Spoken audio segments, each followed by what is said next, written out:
Hello guys, welcome back to my channel. তো আগের এপিসোডে লাস্টে আমরা দেখেছিলাম যখন শাওশির ফাংয়ের সাথে দেখা হয়, ফাং তাকে এক্সপ্লেনেশন দেওয়ার জন্য নিজের সাথে নিয়ে যাচ্ছিল, বাট সে যায় না। তাই সে সেখানেই তার সামনে এক্সপ্লেনেশন দেওয়া শুরু করে যে আমি তোমাকে এই ব্যাপারে বলতে চাইছিলাম, বাট যদি আমি তোমাকে বলে দিতাম তাও তুমি আমারই সাথ দিতে।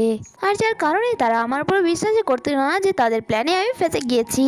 শাওশি বলে তার মানে তুমি প্রথম থেকেই জানতে যে সে ফেক ইয়াও ইয়াও।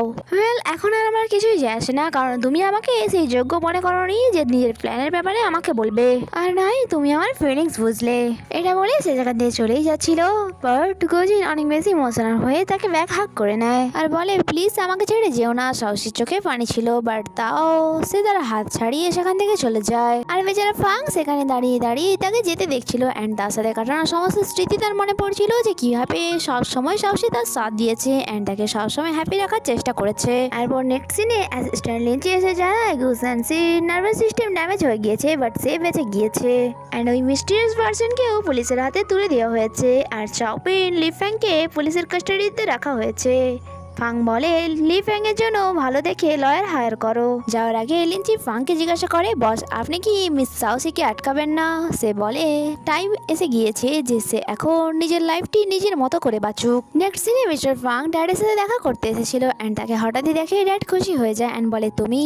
মিস্টার ফাং বলে আপনি আমাকে ডেকেছিলেন। ড্যাড বলে তুমি লয়ারের সাথে দেখা করে নিও, কারণ আমি আমার সমস্ত শেয়ার তোমার নামে রেখে দিয়েছি। আমি বুঝতে পেরে গিয়েছি যে তোমার সাথে আমি কত ভুল করেছি, তাই প্লিজ তুমি যদি পারো নিজের ড্যাডকে ক্ষমা করে দিও। তুমি কি তোমার ড্যাডকে ক্ষমা করবে না? ফাং বলে আপনি আগে থেকে সব কিছু জানতেন, তারপরেও চুপ ছিলেন, তাই আমার থেকে ক্ষমা নয় বরং আমার মমকে সরি বলা দরকার আপনার, যা হয়তো আর কখনোই সম্ভব নয়। এটা বলে সে সেখান দিয়ে চলেই যাচ্ছিল। ড্যাড তাকে আটকায় অ্যান্ড বলে প্লিজ আমাকে ঘৃণা করো না। মিস্টার ফাং এর চোখে পানি ছিল অ্যান্ড সে ড্যাডের কিছু কথা জবাব না দিয়ে সেখান থেকে চলে যায়। এরপর আমাদেরকে কয়েক মাসের পরের সিন দেখানো হয় যেখানে শাওশি ফিরে এসেছিল অ্যান্ড এইবারে সে সাকসেস ছিল, তার সাথে সাথে পাওয়ারফুলও, ইভেন তো নিজের একটি কোম্পানিও শুরু করে দিয়েছিল আর যা অনেক বেশি ফেমাসও হয়ে গিয়েছিল। চায়না ফিরে সে নিজের পুরনো বাসাটি ভিজিট করতে চাইছিল, বাট আফসোস সেই বাসাটির ভেতরে যেতে পারবে না, কারণ ব্রিটেন যাওয়ার আগেই সে বাসাটি বিক্রি করে দিয়েছিল।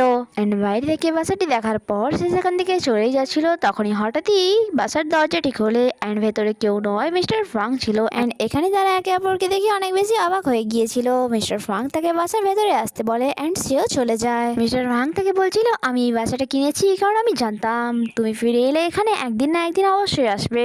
যখন কি শাওশি তো অবাক ছিল সেখানে নিজের ফটো দেখে যা ব্রিটেনের ছিল, আর সে বলে এই ফটোগুলি এখানে কি করে এলো। ফ্ল্যাশব্যাক দ্বারা আমরা জানতে পারি মিস্টার ফ্রাং সবসময় তাকে ফলো করতো অ্যান্ড লুকিয়ে লুকিয়ে তার ফটো তুলতো। প্রেজেন্ট টাইমে সে তাকে সরি বলে যে আমার ইন্টেনশন তোমাকে ডিস্টার্ব করা ছিল না, শুধুমাত্র আমি তোমাকে দেখতে চাইছিলাম। ইভেন তো কিছু বছর আগেও যা হয়েছে তার জন্য তাকে সরি বলে আর বলে প্লিজ তুমি কি আমাকে আরেকটা চান্স দিতে পারবে, কারণ আমি তোমার সাথে নতুন করে জীবন শুরু করতে চাই। বাট শাওশি বলে এমন কোনো ওয়ার্ডস বলো না যা তোমার জন্য আমার হার্টকে মেল্ট করে, কারণ এখন আর এইসব বলে কোনো লাভ হবে না। তখনই মিস্টার ফাং এর কাছে ইয়াও ইয়াও এর কল আসে, যা ইগনোর করে শাওশি সেখান দিয়ে চলেই যাচ্ছিল। এদিকে ইয়াও ইয়াও বলছিল যে লিঞ্চিকে মানা করো, সে আমাকে ডিস্ট্র্যাক্ট করছে। ফাং বলে সরি এটা তার পার্সোনাল লাইফ, আমি তাদের ইন্টারভিউ কি করে করব। ইয়াও ইয়াও বলে তুমি কি আমার ব্রাদার নয়? আর এই ওয়ার্ডটা শাওশিও শুনে নেয়। মিস্টার ফাং বলে আমি তোমাকে কারোর সাথে ইন্ট্রোডিউস করাতে চাই, এটা আমার সিস্টার ইয়াও ইয়াও। অ্যান্ড ইয়াও ইয়াও যখন শাওশিকে দেখে বলে আরে তুমি ফিরে চলে এসছো, তুমি জানো প্রত্যেক মাসেই আমার ভাই তোমাকে দেখার জন্য এখানে আসতো অ্যান্ড তোমার হাজারো পিকচার কালেক্ট করে নিয়ে যেত। ওয়েল আমি এখন রাখছি কারণ আমার কোথাও যাওয়ার আছে। মিস্টার ফাং ভালো করে জানতো শাওশির মনে কনফিউশন চলছে, তাই সে বলে সিম্পল স্টোরি, বিয়ের আগে আমার মম কাউকে ভালোবাসতো অ্যান্ড ওনার বাচ্চার মা হতে চলেছিল, বাট স্কাম একটি আমার মমকে ছেড়ে দেয় অ্যান্ড মমের পেরেন্টস লুকিয়ে ওনার সন্তানকে অন্য কাউকে দিয়ে দেয়, তারপর অন্য কারো দ্বিতীয়বার বিয়ে দিয়ে দেন। মম একবার ইয়াও ইয়াওকে ছিল কনসার্টে দেখেছিল, তখনই চিনতে পেরে গিয়েছিল যে ইয়াও ইয়াও ওনারই মেয়ে। পরে এটা ডিএনএ টেস্ট দ্বারাও প্রমাণ হয়, বাট তার অ্যাডপ্টেড পেরেন্টস এতই ভালো ছিল যে সে তাদের সাথে থাকতে চাইছিল। মম তার ব্যাপারে কাউকেই বলেনি, শুধুমাত্র আমাকে তার আশেপাশে থেকে তার খেয়াল রাখতে বলেছিল। বাট ইয়াও ইয়াও এত বুদ্ধিমান ছিল যে সে নিজেই বুঝতে পেরে গিয়েছিল যে আমি তার ভাই। এটা বলার সাথে সাথে সে পকেট থেকে ব্রেসলেট বের করে, যা দেখে সাহসী ভাবে এটা তো আমি ফেলে দিয়েছিলাম। বাট তা যাওয়ার পর আমরা ফ্ল্যাশব্যাক দ্বারা দেখতে পাই যে মিস্টার ফাং সেটা নিয়ে নিয়েছিল অ্যান্ড প্রেজেন্ট টাইমে এসে কিছু ওয়ার্ডের সাথে তাকে বিয়ের জন্য প্রপোজ করে। বাট সাহসী তার কোনো কথার উত্তর না দিয়ে সেখান থেকে চলে যায়। যেতে যেতে সেই ব্যাপারে ভাঙকেও বলে। ভাঙ বলে তুমি দিন দিন হার্টলেস হয়ে যাচ্ছ।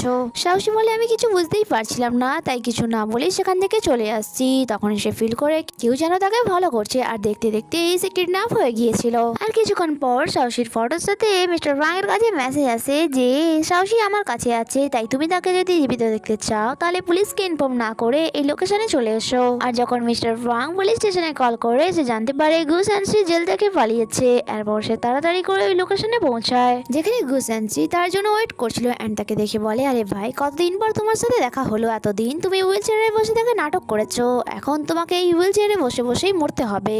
তখনই সাহসীরও জ্ঞান ফিরে আসে। অ্যান্ড গুস অ্যান্সিকে দেখে বলে তুমি। অ্যান্ড তার অনেক রেখে তার দিকেই যাচ্ছিল। সে বলে ওয়েট, ওখানেই দাঁড়িয়ে যাও, চারিদিকে লেজার লাইন লাগানো আছে, যদি একটা সাথে টাচ হয় তাহলে ধামাকা হবে। বাট তোমাদের ব্যাড লাক যে তোমরা এটা দেখতে পাবে না। চলো আমি তোমাদেরকে একটি অপশন দিচ্ছি। অ্যান্ড তাদের দিকে একটি নাইফ ছুড়ে দেয় আর বলে চলো একটা গেম খেলা যাক, তোমাদের দুজনের মধ্যে যে অপরকে মেরে ফেলতে পারবে সেখান থেকে বেঁচে বেরোতে পারবে। এখানে মিস্টার ফ্রাং অ্যান্ড সাহসী একের অপরের দিকে দেখছিল। তখনই সাহসী ওই নাইফটি তুলে নেয়, যখন কি মিস্টার ফ্রাঙ্কের চোখে পানি ছিল। আর সেখানে দাঁড়িয়ে থাকা গুস অ্যান্সি যে বলছিল এখন তুমি নিজের গার্লফ্রেন্ডের হাতেই মরবে, আমার যা দেখতে অনেক বেশি মজাদার লাগবে।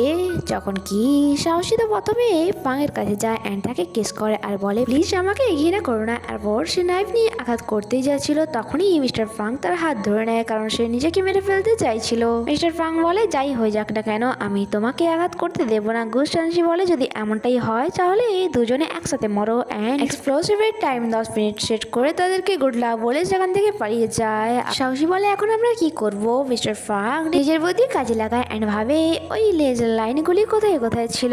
অ্যান্ড সাহসীকে প্রমিস করে যে তুমি চিন্তা করো না, আমি তোমাকে এখান থেকে সেফলি বাইরে বের করব।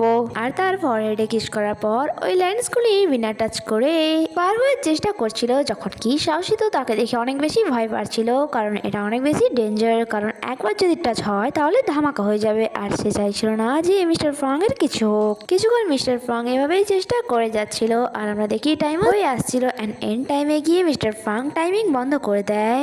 আর যা দেখি সাহসী স্বস্তির নিঃশ্বাস ফেলে অ্যান্ড দৌড়ে গিয়ে তাকে হাত করে। বাইরে গুস অ্যান্সি যখন সুইচ ফ্রেশ করে সে বলে ধামাকা কেন হচ্ছে না। তখনই পেছন থেকে লিঞ্চি আসে আর ফাংয়ের সাথে কথা বলায়। ফাং বলে তুমি লেজার লাইন্সের জাল অনেক সহজ বানিয়েছিলে, যদি আমি তোমার জায়গায় থাকতাম তাহলে কখনোই এমন ভুল করতাম না, তাই এখন তুমি ওখানেই দাঁড়িয়ে থাকো, কারণ অলমোস্ট পুলিশ চলে আসছে। গুস অ্যান্সি তো বিশ্বাসই করতে পারছিল না যে তার প্ল্যান ফ্লপ হয়ে গিয়েছে। নেক্সট সিনে আমরা দেখি সাহসী ফাংয়ের কাছে এসে বলে আমি জানতে পারলাম প্রত্যেক সপ্তাহে তুমি গ্র্যান্ডপাকে দেখতে যেতে অ্যান্ড নিজের মম আর আমার মমের নামে চ্যারিটিও করতে, তাই আমি কি জানতে পারি যে এইসবের মানেটা কি। মিস্টার ফাং বলে এইসবের মানে হলো এটাই যে আমি চাই তুমি আর একটা সুযোগ দাও আমাকে। যা শুনে সাহসী স্মাইল করে বলে তোমার কাছে 1 মিনিট আছে, তাই চলো তাড়াতাড়ি করে নিজের লাভ কনভিন্স করো। বাট মিস্টার ফাং তো তাকে ডাইরেক্ট কিস করাই শুরু করে দেয়, যা তার লাভ কনভিন্স করার একটি পদ্ধতি ছিল। আর তখনই সাহসীর ঘুম ভাঙে অ্যান্ড তার কাছে ফাং এসে বলে কি হলো তোমার নভেল কি এখনো লেখা হয়নি। অ্যান্ড চেয়ার টেনে সাহসীর ফেস নিজের দিকে করে আর তার হাতে ওই ব্রেসলেটটি পরায়। তার মানে স্টোরি যাই হোক না কেন তারা প্রেজেন্ট টাইমেও একে অপরকে অনেক বেশি ভালোবাসে। বাট বন্ধুরা আপনাদের কাদের কাদের অনেক বেশি শখ লেগেছে যে এই সব কিছুটি নোবেল ছিল, তো কমেন্ট অবশ্যই জানাবে। আপাতত এই ড্রামাটি হ্যাপি এন্ডিং এখানেই হয়ে যায়। দেখা হবে আবার একটি নতুন ড্রামাতে, ততক্ষণের জন্য স্টে কানেক্টেড। Bye bye.